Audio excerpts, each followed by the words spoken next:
বিজেপির কথা না শুনলে তৃণমূল সবাইকে অ্যারেস্ট করো, ইনস্ট্রাকশন গেছে। আমরাও দেখতে চাই কাকে কাকে অ্যারেস্ট করছো, করো। আমি চ্যালেঞ্জ করে বলছি, বাংলা আবার তৃণমূল দখল করবে, জোয়া ফুল দখল করবে, এটা জেনে রাখুন। আপনারা আমাকে ধমকালে আমি চমকাই, আর আপনারা আমাকে চমকালে আমি গর্জাই।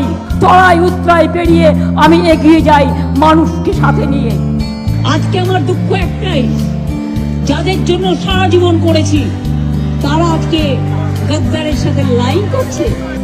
আমার হৃদয়টাই একটা কথা ভান্ডার, তথ্য ভান্ডার, সত্য ভান্ডার।